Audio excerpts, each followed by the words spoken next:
우리가 살펴볼 말씀은 성막의 기구 중에 이전 장에서는 언급이 되지 않았던 분향단과 물두멍에 대한 것입니다. 그리고 이 사이에 속전에 관한 말씀이 있고요. 이후에는 거룩한 향 기름과 향을 만드는 방법이 기록되어 있습니다. 이 시간에는 이 중에서 분향단을 중심으로 살펴보고자 합니다. 다른 성막의 기구도 각각의 의미가 있지만 분향단을 통해서 하나님이 저와 여러분에게 말씀하시는 그 음성에 귀를 기울이기를 원합니다. 우리가 성막을 보게 되면 두 개의 단이 있다는 것을 알 수가 있는데요. 하나는 성소에 들어가기 전에 성막의 뜰에 있는 번제단이고, 다른 하나는 오늘 살펴보게 될 성소에 들어가야 볼 수 있는 분향단이 있습니다. 이 두 개의 단은 서로 비슷한 모양을 하고 있는데요. 그 크기와 역할이 다릅니다. 먼저 살펴보았던 번제단을 기억하십니까? 출애굽기 27장을 보면 번제단은 가로 세로가 각각 2.5m이고 높이는 1.5m의 제단입니다. 이곳에서 무엇을 했습니까?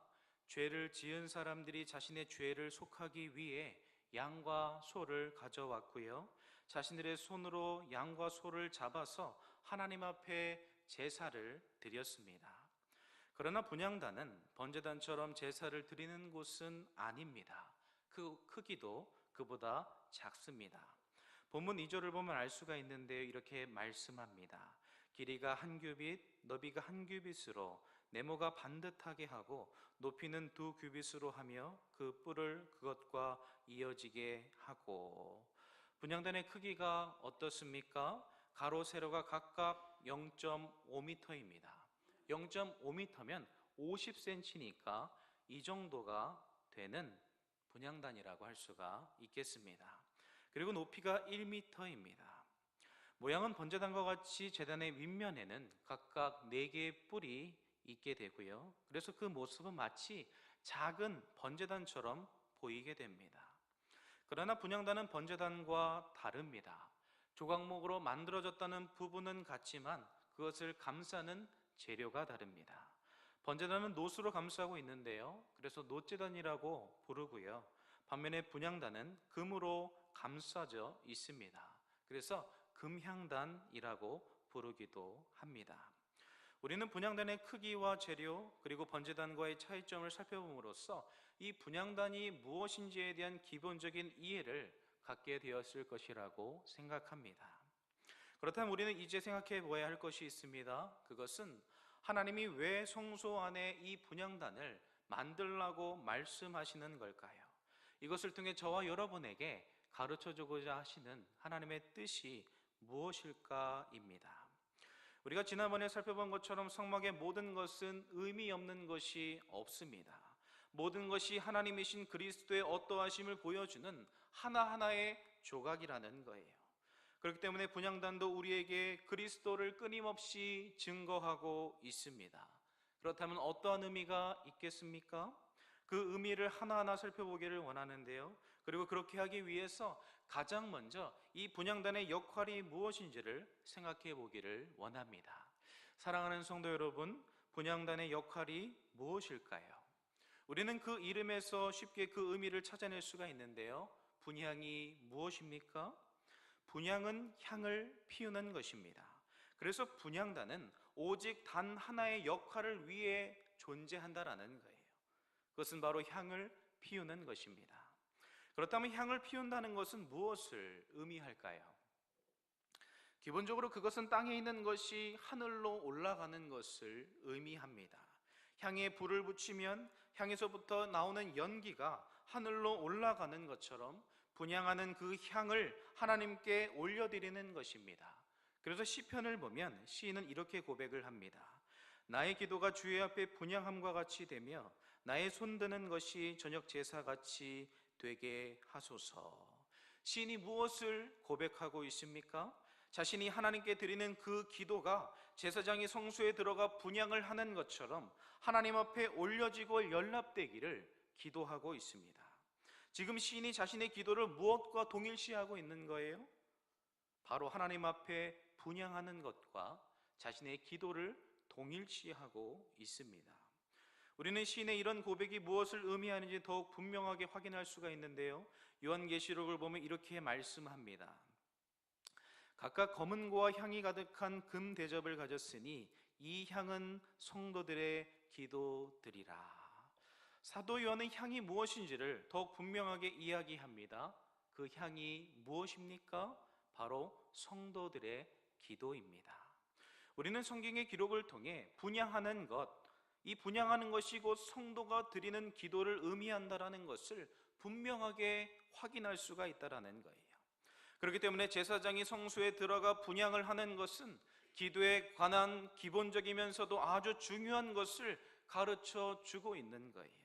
그것은 성도가 드리는 기도가 향을 피울 때에 그 연기가 하늘로 올라가는 것처럼 그 기도가 하나님께 올려진다는 것입니다. 사랑하는 성도 여러분, 이 사실을 믿으십니까? 꼭 믿으시기를 바랍니다. 그러나 우리 가운데 많은 사람들은 이 사실을 믿지 못한다라는 거예요. 이 사실을 확신하지를 못합니다. 자신이 하나님 앞에 나와 기도를 하면서도 하나님이 자신의 기도를 들으실 것이라고 생각을 하지 못한다라는 거예요. 그래서 기도를 하지만 기도를 들으시는 하나님을 믿지 못하기 때문에 기도 응답에 대한 기대도 없는 것입니다. 하나님의 존재 앞에 나와 기도를 하지만, 기도를 하고 돌아가지만 마음으로부터 하나님이 응답하실 것을 기대하지를 않는다라는 거예요. 사실 이렇게 생각하는 것은 이상한 것이 아닙니다. 왜냐하면 우리는 죄인이기 때문에 그렇습니다. 여기서 제가 죄인이라고 말씀을 드리는 것은 단지 타락한 존재라는 의미가 아니에요. 그것을 기초로 하고 있지만 죄로 인해 모든 것이 더러워져 있다는 것을 의미합니다. 나의 입술이 더러워져 있고 나의 마음이 더러워져 있습니다. 그래서 내가 천사의 말을 할지라도 그 말은 하나님께서 받으실 만한 말이, 기도가 될 수가 없다라는 거예요. 천사 같은 말을 하지만 우리의 마음은 천사와 같이 하나님을 향한 사랑으로 충만하지 않다는 것입니다. 우리의 말에는 죄성이 섞여 있습니다. 그렇기 때문에 그것을 받으시는 하나님께서 그것을 거룩하다라고 말하실 수가 없다라는 거예요. 우리의 마음도 마찬가지입니다. 우리는 하나님 앞에서 우리의 마음이 깨끗하고 거룩하게 느낄 때가 있지 않습니까? 말씀을 통해 성령께서 내 마음을 감동하시고 하늘의 은혜를 부어주실 때에 우리는 스스로 생각합니다. 지금 내 마음이 하나님이 받으실 만한 거룩한 마음이라고 확신합니다. 그러나 그 순간에도 우리의 마음은 깨끗하다고 할 수가 없다라는 거예요. 왜냐하면 그 마음에도 여전히 불순물과 같은 죄가 묻어있기 때문입니다. 이와 같이 우리의 모든 것이 더러워진 것임을 인정하는 것은 참 지혜로운 생각입니다.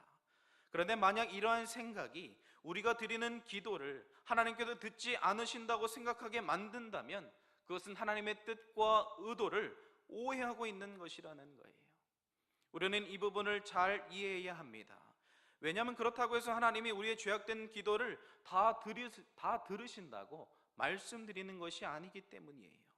이사야에서 말씀하고 있는 것처럼 하나님은 우리의 손에 피가 가득하면, 곧 우리 안에 죄악이 있으면 우리의 기도를 듣지 않으신다고 말씀하셨잖아요. 그렇다면 우리는 이 말씀들을 어떻게 이해해야 하는 것입니까? 우리는 어떠한 상황에서 하나님이 나의 기도를 반드시 들으신다고 확신할 수가 있을까요? 우리가 이 부분을 확인하기 위해서는 다시금 분향단을 생각해 보아야 합니다. 분향이 무엇입니까? 이름 그대로 향을 피우는 것입니다. 그렇다면 향을 피우려면 향에 무엇을 붙여야 합니까? 무엇을 붙여야 하죠? 당연히 불을 붙여야 합니다. 그렇다면 그 불은 어디서 가져올까요? 그냥 생각해보면 불이야 어디서든 구할 수 있을 것이라고 생각할 수 있고요, 실제로도 그렇습니다. 불은 마음만 먹으면 어디서든 만들 수가 있는 거예요. 그런데 레위기 10장의 말씀을 보면 다른 불을 드리려다가 죽은 사람들이 등장합니다. 그들이 누구입니까? 대제사장이었던 아론의 두 아들 나답과 아비후입니다. 레위기의 말씀을 보면 이렇게 말씀하십니다. 아론의 아들 나답과 아비후가 각기 향로를 가져다가 여호와께서 명령하시지 아니하신 다른 불을 담아 여호와 앞에 분향하였더니, 우리는 아론의 아들이었던 나답과 아비후가 분향을 하기 위해 향로를 가져갔다는 사실을 알 수가 있는데요, 여기서 말씀하고 있는 향로는 노수로 된 향로인데요, 이 향로의 역할은 분향을 하기 위해 필요한 불을 향로에 담아서 성소 안으로 가져가는 것입니다. 그래서 나답과 아비후도 분향을 하기 위해 향로에 불을 담았고요, 그 불을 가지고 성소 안에 들어갔다라는 거예요. 그런데 어떻게 되었습니까? 이어지는 말씀을 보면 불이 여호와 앞에서 나와 그들을 삼킴에 그들이 여호와 앞에서 죽은지라 라고 말씀하고 있습니다. 이들은 향로에 불을 담아 분향을 했지만 분향을 하는 그 순간 죽임을 당했다라는 거예요. 그 이유가 무엇입니까? 성경은 이들이 다른 불을 담았기 때문이다 라고 말씀합니다. 우리는 여기서 중요한 사실을 알 수가 있는데요, 그것은 분향을 하기 위해서는 반드시 불이 필요한데 그 불은 하나님이 정하신 불이어야 한다라는 거예요. 그렇다면 어떤 불을 향로에 담아서 성소 안으로 가지고 들어가야 하는 것이겠습니까? 그것은 바로 번제단에서 나오는 불입니다. 하나님은 오직 이 불만을 사용하려고 말씀하셨다라는 거예요. 이 불을 향로에 담아서 분향하라고 명령하셨습니다. 레위기 16장을 보면 알 수 있는데 이렇게 말씀하십니다.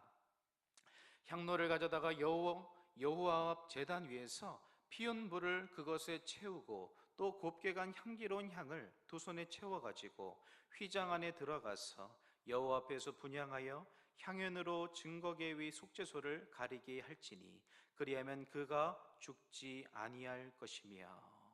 무엇을 말씀하시나요? 향로에 가져다가 제단 위에서 피운 그 불을 그 향로에 채우라고 말씀하시는 거예요. 사랑하는 성도 여러분, 이것은 선택의 문제가 아닙니다. 우리는 나답과 아비후의 죽음 앞에서 이것이 선택이 아니라 필수라는 것을 분명히 확인할 수가 있다는 거예요. 다른 불을 사용하면 죽는 것입니다. 오직 하나님 앞에 분향하길 원하는 제사장은 번제단에서 가져온 불을 사용해야 한다는 거예요. 왜냐하면 번제단의 그 불은 모든 죄와 하나님의 심판을 의미하고요, 그리스도께서 죄에 대한 모든 심판을 받으시고 죽으셨다는 것을 우리에게 보여주기 때문입니다. 그래서 오직 번제단에서 가져온 불만을 사용하여 분향을 하게 했다라는 거예요. 이 사실은 우리에게 기도의 가장 기본적인 것이 무엇인지를 가르쳐 줍니다. 그것은 기도하는 사람이 나 같은 죄인을 대신하여 십자가에 못 박혀 죽으신 그리스도를 온전히 믿고 바라보아야 한다라는 거예요. 누구든지 이 사실을 의지하지 않고서는 하나님 앞에 하나님이 받으실 만한 기도를 드릴 수가 없다라는 것입니다. 그가 아무리 천사 같은 말로 하나님 앞에 기도한다 할지라도 그 기도는 다른 불을 가지고 하나님 앞에 분향하려 했던 나답과 아비후와 똑같은 것을 우리에게 말씀하고 있다라는 거예요. 우리는 온전히 예수 그리스도의 십자가와 죽음을 믿는 믿음으로 하나님 앞에 나아가 기도를 해야 합니다. 내가 가진 모든 교만과 아집을 내려놓고 내가 나를 생각할 때마다 스스로 의롭게 생각하는 모든 것을 예수 십자가 앞에 내려놓은 채 내가 아무것도 할 수 없는 죄인이라는 사실을 인정하는 그 믿음을 가지고서 그리스도 그 앞에 나아가 기도하는 것입니다. 우리가 이런 믿음을 가지고 있다면 우리는 확신해야 되는 거예요. 내가 비록 하나님 앞에서 부족하고 연약하다 할지라도 하나님께서 나 같은 죄인의 기도를 들으신다는 것을 믿어야 합니다. 나는 여전히 부족하고 연약할 수 있습니다. 하지만 하나님께서 그런 나의 기도를 그리스도의 십자가와 공로 안에서 받으시고 들으신다라는 거예요. 이것이 은혜라는 것입니다. 그리스도께서 우리의 중보자가 되셔서 우리의 기도가 하나님 앞에 상달되도록 해주신다라는 거예요. 우리가 지금 살펴보고 있지만 제사장은 분향하기 위해서 오직 단 하나의 불을 사용해야 하는데요, 그것은 번제단에서 가져온 불입니다. 그리고 그 불은 말씀을 드린 것처럼 그리스도의 순환과 죽음을 의미합니다. 그런데 이 불을 향에 붙일 때에 그 연기가 어디로 올라갑니까? 그 연기가 하늘로 올라가게 되어 있습니다. 이것은 앞에서 말씀을 드린 것처럼 성도의 기도를 의미하지만 그것보다 더 중요한 의미가 있습니다. 그것은 바로 고난받으신 그리스도가 하늘로 올라가셔서 하나님 보좌 우편에 앉으시는 것입니다. 그분이 우리의 중보자가 되셔서 우리를 다스리시고 우리를 붙드시는 것을 보여주고 있는 거예요. 또한 이것은 하나님께서 그리스도를 인정하셨고 그분을 흠행하셨다는 그 사실을 의미하기도 합니다. 그래서 우리는 부족하지만 하나님께 인정되고 그분을 의지하여 드리는 우리의 기도가 하나님이 받으실 만한 기도가 될 수 있는 것입니다. 이 부분에 대해서 히브리서 저자는 이렇게 말씀합니다. 그러므로 자기를 힘입어 하나님께 나아가는 자들을 온전히 구원하실 수 있으니 이는 그가 항상 살아계셔서 그들을 위하여 간구하심이라. 지금 예수님이 어디에 계십니까? 지금 예수님께서 하나님의 보좌 우편에 앉아 계십니다. 그리고 그곳에서 하시는 일은 저와 여러분을 위해 중보하시는 일입니다. 그분은 자기를 힘입어 하나님 앞에 나아가는 자들을 온전히 구원하시고 그들이 하나님께 드리는 그 모든 것이 하나님이 받으시는 것이 되게 하시기 위해서 중보하는 그 사역을 하고 계신다라는 거예요. 그렇기 때문에 우리가 그리스도를 온전히 믿는 믿음이 있다면 우리는 확신해야 하는 것입니다. 그렇기 위해서 죽으시고 부활하셔서 저와 여러분에게 영원한 소망을 허락하시는 것처럼 우리의 기도를 중보하셔서 하나님이 받으실 만한 기도, 하나님이 들어 응답하시는 기도가 되게 하신다는 이 사실을 우리가 마음으로 믿음으로 고백할 수 있어야 한다라는 거예요. 이것이 그리스도 안에 있는 우리에게 주어진 특권이자 은혜인 줄로 믿습니다. 우리 자신의 모습으로는 하나님 앞에 나아갈 수가 없고 하나님이 받으실 만한 기도를 드릴 수도 없지만 그리스도께서 그런 우리가 하나님 앞에 나아갈 수 있도록 자신의 육체로 그 길을 열어주셨고요, 우리가 하나님이 받으실 만한 기도를 드릴 수 있도록 지금도 하나님의 보좌 우편에서 우리를 위해 기도하고 계신다라는 거예요. 이 사실을 믿으시기를 바랍니다. 그래서 우리는 그리스도 안에서 하나님 앞에 담대히 나아가 믿음으로 기도해야 되는 거예요. 나의 상황과 모습으로 인하여서 하나님이 나 같은 죄인의 기도를 들으시겠나? 내가 기도한들 하나님이 응답하시겠나라는 인간적인 마음에 사로잡혀 있는 것이 아니라 그리스도께서 이루시고 지금도 역사하시는 그 수고를 무가치한 것으로 여기는 것이 아니라 그것을 믿고 인정하고 믿음으로 고백함으로 나아가야 한다라는 거예요. 그리스도께서 이루신 것은 이 세상 그 무엇과도 바꿀 수 없는 존귀한 것입니다.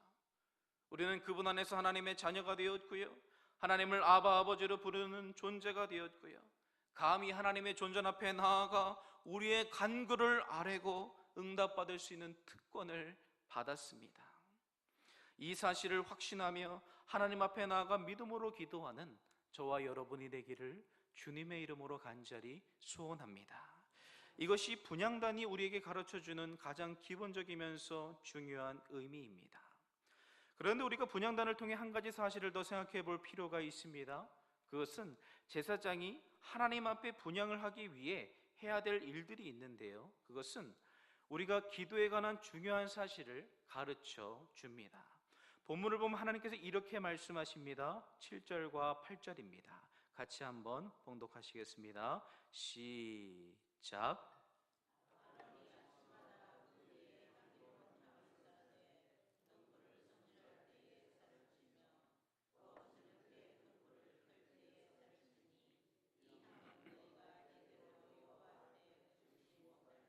아멘. 우리가 이 말씀을 통해 무엇을 알 수 있을까요? 그것은 제사장이 하루에 2번 분향을 해야 한다는 사실입니다. 아침에 1번, 저녁에 1번 성소에 들어가서 향을 사르게 되어 있다는 거예요. 그런데 말씀을 잘 보면 제사장이 분향을 하면서, 분향을 하기 전에 해야 할 일이 있다는 것을 알 수가 있습니다. 그것이 무엇입니까?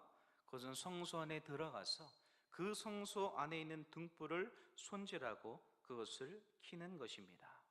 그러니까 분향을 하면서 다른 한쪽에서는 등불을 관리하는 일을 해야 했다라는 것이에요. 그렇다면 여기서 말씀하고 있는 등불은 무엇을 의미하겠습니까? 우리는 성소 안에 있는 세 가지 기구에 대해서 살펴보았는데요. 하나는 떡상이고 다른 하나는 금등대입니다. 제사장이 물두멍을 지나서 성소 안으로 들어가게 되면 왼편에는 금등대가 있고요, 오른편에는 떡상이 있습니다. 그리고 정면으로 보이는 휘장 앞에는 우리가 지금 살펴보고 있는 분향단이 자리 잡게 되어 있다는 거예요. 그런데 제사장은 아침 저녁으로 분향을 해야 하는데요, 아침에는 분향을 하기 전에 들어가서 그 등대, 금등대를 손질해야 했고, 저녁에는 그 등대에 붙어 있는 불을 켜야 했다라는 거예요. 여기서 등불을 손질한다라는 말은 금으로 되어 있는 등대에 있는 그 불을 손질한다라는 의미입니다. 우리가 이 부분을 자세히 알기 위해서 금등대에 관한 말씀을 볼 필요가 있는데요, 25장을 보면 이렇게 말씀합니다. 등잔 7을 만들어 그 위에 두어 앞을 비추게 하며. 금등대의 역할이 무엇입니까? 그것은 성소 안을 비추는 것입니다. 우리가 이전에 살펴본 것처럼 성소는 4가지의 덮개로 덮여 있기 때문에 그 안은 칠흑같이 어두울 수밖에 없다라는 거예요. 그렇기 때문에 누군가 성소 안에 들어가 하나님 앞에 나아가기 위해서는 반드시 그 안을 비추는 빛이 있어야 하는 것입니다. 그래서 하나님께서 그곳에 금으로 된 등대를 만들라고 명령하고 있는 거예요. 그런데 이 등대에는 2가지 특징이 있습니다. 하나는 금을 쳐서 만든다는 것이고요, 다른 하나는 살구꽃의 형상을 하고 있다라는 거예요. 여기서 금을 쳐서 만든다라는 이 표현은 하나님이신 그리스도께서 고난을 받으시는 것을 의미하고요, 살구꽃의 형상은 부활하신 그리스도를 가리킵니다. 그런데 그런 그리스도를 가리키는 등대로부터 무엇이 흘러나오는 것입니까? 그것은 바로 그 안을 가득 채우고 있는 기름입니다. 등대 안에 있는 기름이 성소 안을 환하게 비추게 된다라는 거예요. 그렇다면 사랑하는 성도 여러분, 이 등대 안에 있는 이 기름, 이 그리스도를 의미하는 그 등대 안에 있는 이 기름이 무엇을 의미하겠습니까? 그것은 바로 그리스도를 통해 흘러나오는 성령을 의미한다라는 거예요. 하나님의 아들이신 예수 그리스도께서 오순절 마가다락방에 기도하던 120명의 제자들에게 성령을 부어주신 것처럼 오직 성령은 그리스도부터 흘러나오고요, 성령께서 그리스도를 증거하고 밝히 드러내 보여주신다라는 것입니다. 그렇기 때문에 하나님 앞에 분향하기 위해 성소 안으로 들어가는 제사장은 가장 먼저 무엇을 해야 하는 것입니까? 하나님 앞에 분향하기 전에 금등대의 등불을 손질하는 것이에요. 불집게와 불똥그릇을 가지고 등대의 빛이 더욱 순전하고 찬란하게 비춰질 수 있도록 관리를 해야 했다는 사실입니다. 이 일이 끝나고 나면 제사장은 비로소 하나님 앞에 나아가 번제단에서 가져온 그 불을 가지고 분향을 할 수가 있었습니다. 이것이 우리에게 가르쳐주는 바가 무엇이겠습니까? 그것은 성도의 기도가 하나님 앞에 바르게 드려지기 위해서는 그리스도의 중보가 기본이지만 또한 무엇이 있어야 한다라는 거예요. 성도가 하나님 앞에 바르게 기도할 수 있도록 우리에게 기도할 바를 가르쳐 주시고 인도해 주실 성령의 도우심이 반드시 필요하다는 것을 우리에게 가르쳐 주고 있는 거예요. 그래서 로마서를 보면 사도 바울은 이렇게 말씀합니다. 이와 같이 성령도 우리의 연약함을 도우시나니 우리는 마땅히 기도할 바를 알지 못하나 오직 성령이 말할 수 없는 탄식으로 우리를 위하여 친히 간구하시느니라. 마음을 살피시는 이가 성령의 생각을 아시나니 이는 성령이 하나님의 뜻대로 성도를 위하여 간구하시느니라. 성령은 에너지가 아니라 하나님이시고 진리의 영이시고 지혜와 계시의 영이십니다. 그래서 성령께서는 우리의 연약함을 도우신다라는 거예요. 우리가 하나님 앞에 온전히 기도하지 못할 때에 우리 안에 계셔서 말할 수 없는 탄식으로 친히 간구하신다라는 거예요. 그리고 생각해보면 우리는 기도한다고 하면서도 우리의 마음은 어떻습니까? 하나님의 뜻을 위해 기도한다고 하면서도 우리 마음 깊은 곳에서는 나의 뜻과 나의 영광과 나의 즐거움을 감춰줄 때가 많이 있지 않습니까? 그래서 우리의 기도가 정욕을 위한 기도로 쉽게 흘러가기가 쉽다라는 거예요. 그런데 성령께서는 그런 우리의 연약함을 아신다는 것입니다. 아실 뿐 아니라 그런 우리가 온전히 기도할 수 있도록 우리 안에서 우리를 위해 친히 간구케 하신다라는 거예요.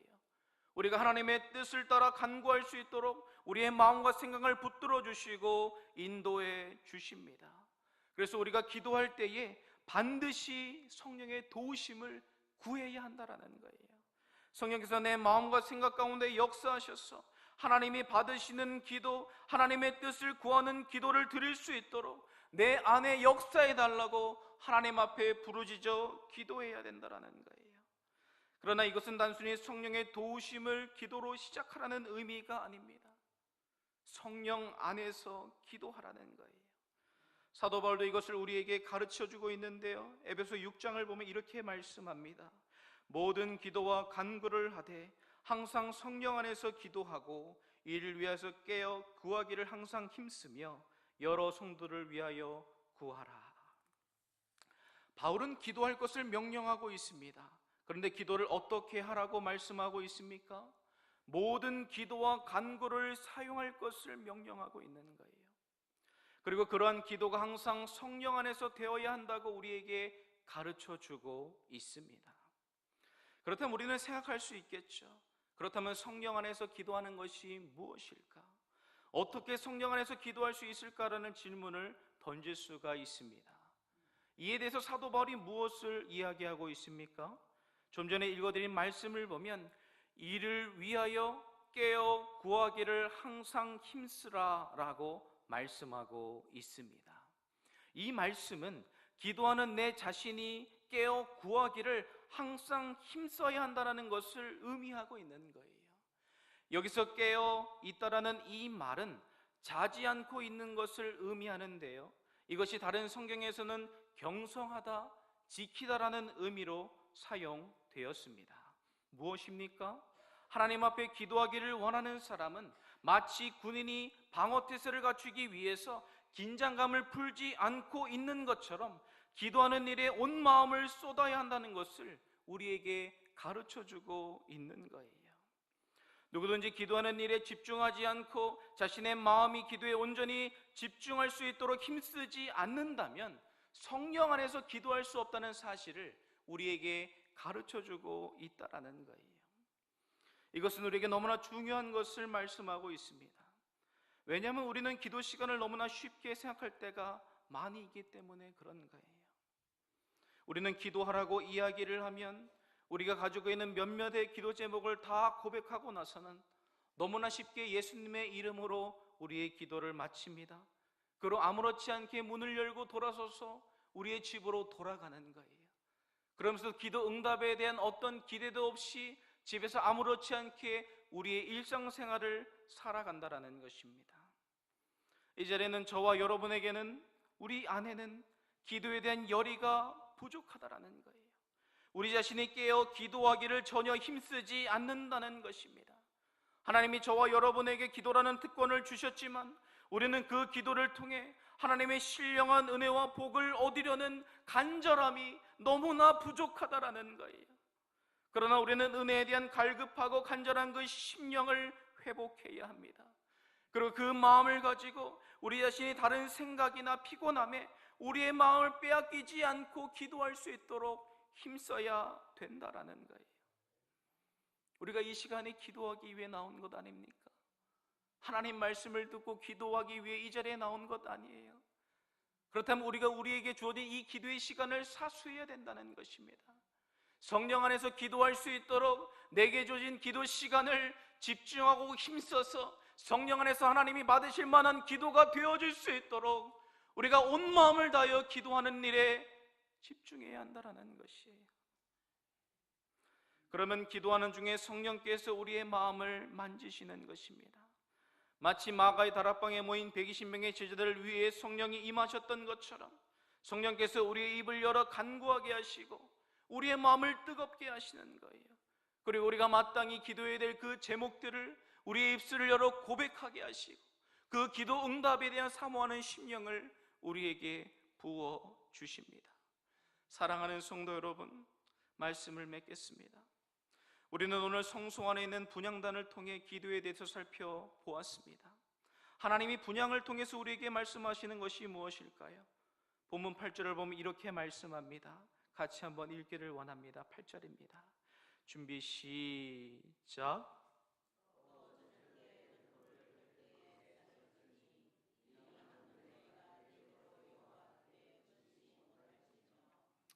하나님께서는 이 향을 성도가 드리는 기도가 여호와 앞에서 끊어지지 않게 하라고 말씀하고 계십니다. 이것이 무슨 의미이겠습니까? 사무엘이 말한 것처럼 기도에 쉬는 죄를 범치 말라는 말씀이고요, 쉬지 말고 기도하라는 말씀입니다. 기도가 무엇입니까? 성도에게 주어진 의무입니까? 성도이기 때문에 어쩔 수 없이 해야 할 기도의 행위입니까? 아닙니다. 기도는 제사장이 성소 안에 들어가 거룩하신 하나님의 임재 앞에 거하고 그 하나님과 교제하는 것입니다. 하나님이 계신 성소 안에 들어가 우리의 마음을 하나님께 쏟아내고 하나님께 올려드리는 것이 기도라는 거예요.